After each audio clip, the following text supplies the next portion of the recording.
Welcome to EdTech Tuesday. I'm Rich Dixon. And I'm Jennifer Gibson. Jennifer, what do you have for us? Okay, well today we're not going to look at an app or a website. We're really going to actually look at the National Technology Plan. And we thought this would be a good source for you to go and check out and see what's in the future and what's happening right now. There's a couple of ways you can find the National Technology Plan. One way is to Google Technology Plan 2010, or you can look at the URL on our screen.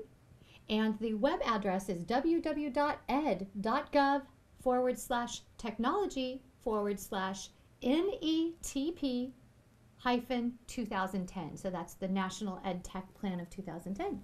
And one of the reasons we want you to take a look at this is it really describes where our country is moving as far as technology in the classroom. So I'm going to go ahead and open it. Right here we're on the landing page for the technology plan. And so it goes in, it gives you kind of the overview and just a summary of what it is. And then over here, you see a number of different resources. So I'm going to click on actually the executive summary. And that's a great place to start because it condenses everything down and just gives you that overview. Sometimes some of the documents on ed.gov are great, but they're very lengthy and a little bit more policy focused. But there's some really pragmatic things I think that we can point out in the executive summary. Right. And so let's go ahead and take a look at this. As you go through, you're going to see that you've got a lot of information, who's involved, you've got Congress on here, Arnie Duncan, and then you've got the working group members, a variety of different people with different backgrounds, and then here's where the summary begins. And basically it's talking about raising career and college readiness, and it's talking about bringing that technology into the classroom, how America is going to transform its education, and then learning models that it goes through, and engaging and empowering.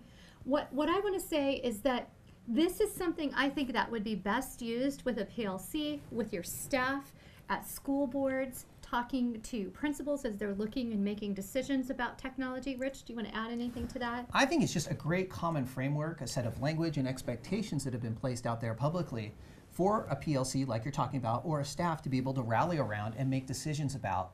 So it gives them a common, again, point of reference to come back to. I think so. So it also goes into assessments, smarter assessments, and the way that we can measure and look at using technology.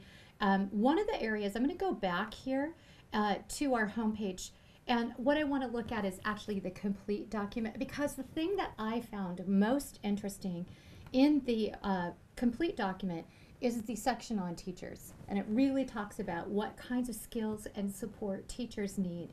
And so as you scroll through here, you're going to find that you get a really good understanding for teachers, for students, for administrators, and there's something for everyone. I'm just going to show the table of content. So here we can see just talking about learning, measurement, that's that assessment piece. This is that teaching, prepare and connect, infrastructure.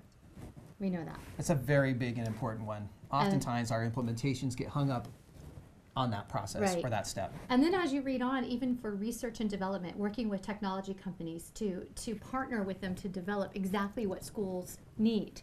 I think one of the things that's very interesting about this document, again, is it gives a view of what's happening nationally. And then, of course, that challenge is to be able to take a look at a particular site, district, and then begin to implement some of the recommendations and expectations that are here.